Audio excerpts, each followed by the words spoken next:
This is Meteo Mundo. Hi everyone, Rusty back here with your latest Meteo Mundo video. This is your Tropics update for Wednesday, October the 18th. Real quick, I know some of you are actually new to YouTube because you followed me over from other social media platforms. I just want to let everyone know that when I ask you to subscribe to the channel, it costs you absolutely nothing. It's not like a television app or a magazine, but subscribing to Meteo Mundo is absolutely vital to the growth of our channel. When you subscribe, when you like our videos, the more likes and subscriptions that we get, the more YouTube recommends on their homepage Meteo Mundo videos to people who don't even know we exist. So if you want to do us a big favor and help us grow, please subscribe and like the videos as well. I think that based on the views that we've had lately, we can be well over 2,000 subscribers by the end of the day.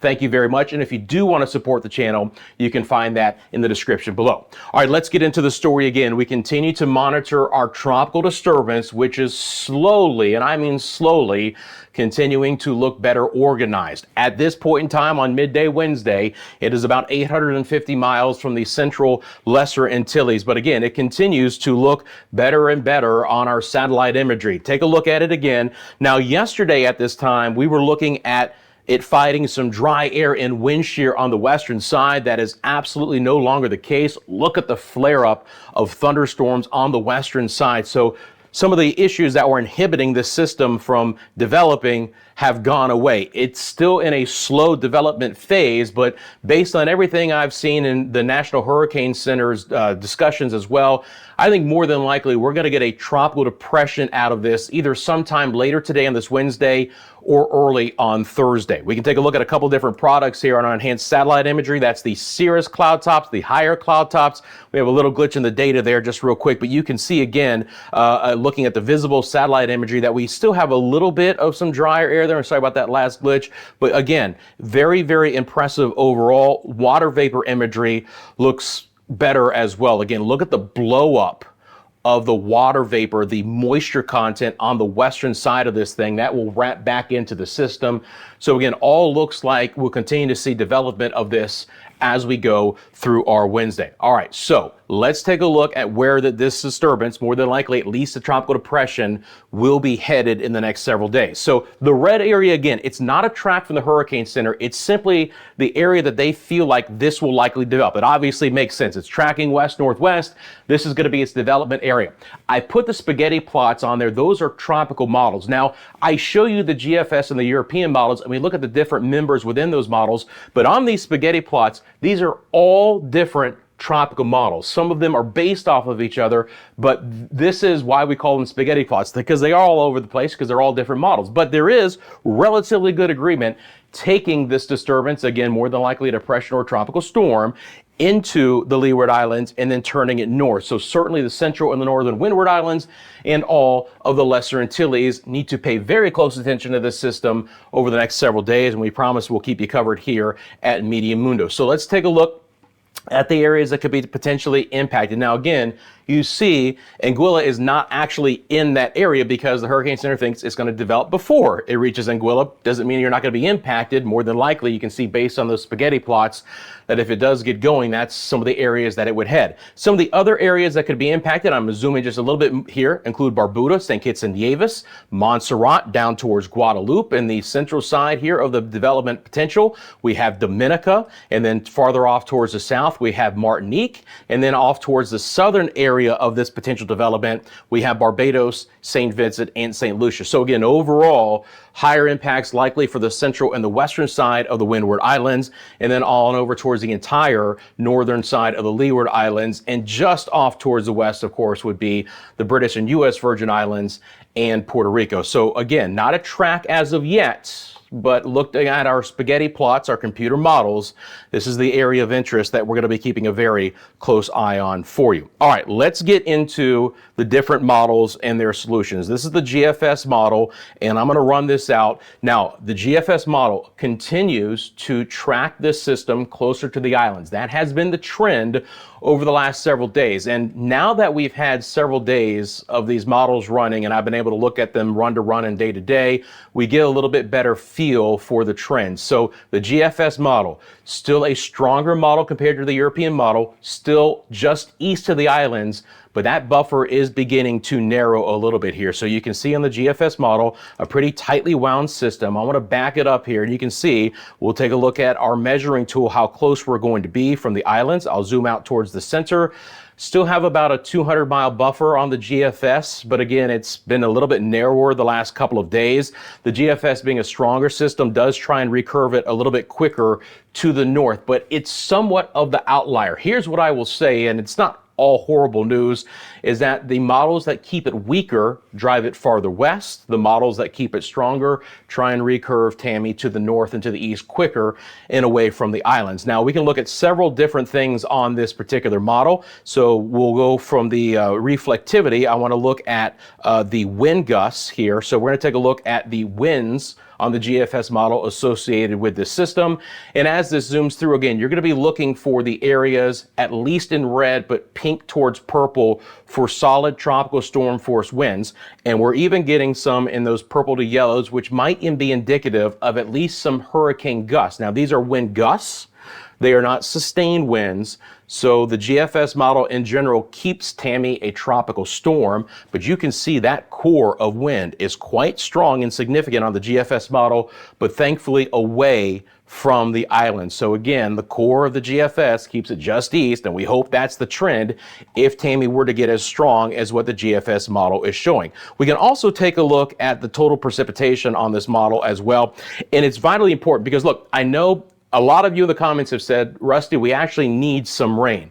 But it is a fine line between getting some much needed rain and getting so much rain that we really have some flash flooding issues across the island. So showing you the GFS model, look at this swath of rain. Look how high those rain totals are. When you get to those yellows, you're looking at 10 plus inches of rain. The greens are actually even off scale at 14 plus inches. So again, it keeps it a couple hundred miles east of the island, but it just shows you that with a wrapped up system, there's going to be a core of maybe a foot of rain or more. Now, again, the GFS model says that's not going to be happening for the islands. More than likely on the GFS model, we're going to be getting a few inches of rain more than anything else. And again, some of that could help. If we can keep the winds away, right? We can keep the damaging winds away, which hopefully will be the case. Maybe we'll get some decent rainfall totals, but just not excessive rainfall totals. And again, if you look at your scale here, we'll just kind of slide down the island, Barbuda towards Antigua. You know, again, these would just be a few inches of rain. Now, not all the models have this low of rainfall totals. Again, the GFS model keeps this farther away from the area. If I zoom back out here, and I show you the NAM model. Now, the NAM model is the North American model. It's going to take me just a second to set this up, but it cuts off right through the southern side of the Leeward Islands. So I wish I could show you more of the approach of what the NAM model is going to be showing you out of this system, but just so that you can see on this NAM model that it drives a weaker system, but much more rain into the windward in the Leeward Islands. And the European model is exactly the same way. It's a weaker Tammy, more than likely a weak tropical storm, so hopefully the winds won't be a big deal, but then we'd be looking at the rainfall being an issue. And again, today being the 18th, if we're looking at time frames here, we get towards the 20th on Friday, then especially into the weekend for places like St. Lucia, Dominica, Montserrat, up towards Anguilla. So we'll keep a really close eye for our friends there. But again, the models have become better agreement with the potential solutions. A weaker system closer towards the islands, a little bit stronger wrapped up system that would be a little bit farther away. And I can show you this on the broad perspective and why the GFS model is recurving quicker, okay? So when you have a stronger storm, it's more vertically stacked as we get to the mid and the upper levels of the atmosphere. They are more influenced by the synoptic weather features that we see, including our ridge of high pressure, which is always situated in the Atlantic this time of the year. Notice that ridge breaks down on the western side on the GFS model, allowing that recurve around the western edge and kind of in between two weak areas here, because we're going to have a nor'easter developing off the east coast of the United States, and that system, Tammy, kind of goes right into that weakness area.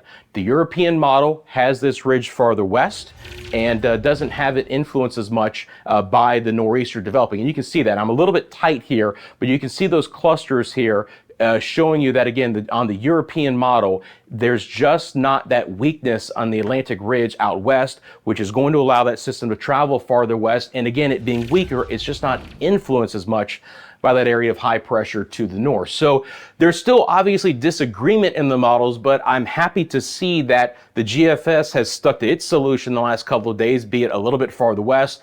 And the European model and the NAM, some other tropical models I look at, have also stuck to their solutions over the last couple of days as well. So again, looking at the GFS model, it is closer to the islands, but the consensus, the ensemble mean, that area in black, that line, is still about 250 miles east of the northern side of the Leeward Islands. Looking at the European model, now you're looking at more direct impacts, again, for the central and the northern Windward Islands, all of the Lesser Antilles, potentially even portions of Puerto Rico based on this, but it would be a weaker system where the wind wouldn't be as strong of an impact, but obviously the rain and the flash flooding potential could be there.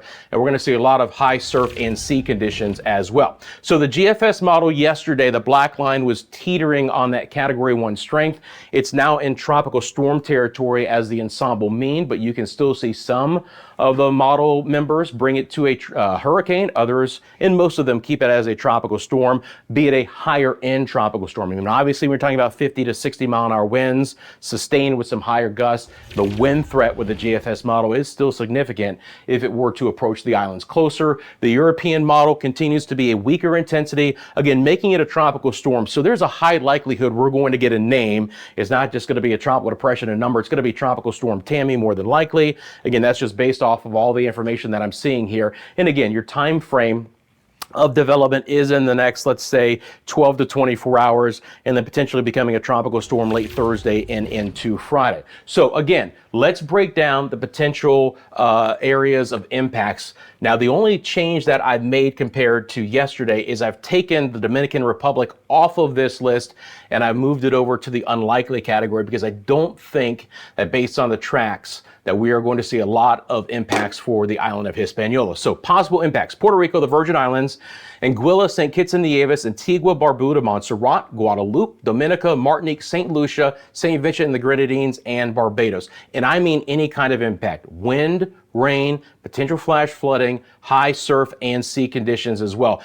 And I'll say this again, we'll have to keep a really close eye on things, but all of those are potentials in these areas. And once we have a track from the Hurricane Center, we can really start breaking down more specific impacts. Again, impacts unlikely for the Dominican Republic, Haiti, Grenada, Trinidad and Tobago, Turks and Caicos, and no impacts expected for the ABC Islands, and then Jamaica, the Cayman Islands, and the Bahamas. So again, the only change was moving the Dominican Republic to the unlikely category from yesterday. So friends, we continue to do our live streams as well. And again, I just want to show you what you would be seeing with our live streams. If you go to the live tab of Meteo Mundo, this is what's going to be running for you right now. And it's going to be live, up to date, enhanced satellite imagery, radar, tropical tracks, and their forecast models, and temperatures across the Caribbean and the Bahamas. So I invite you to check into our live stream under the live tab to take a look at some of that newest information as well. We'll be doing that almost around the clock, and you'll have my newest videos as well. So again, thank you very much for subscribing to the channel and liking the video. I'll keep you up to date if and when we get a tropical depression. I'll be making a new video with that newest updated first track, so look out for that as well. And again, for all of your needs in regard to Tammy and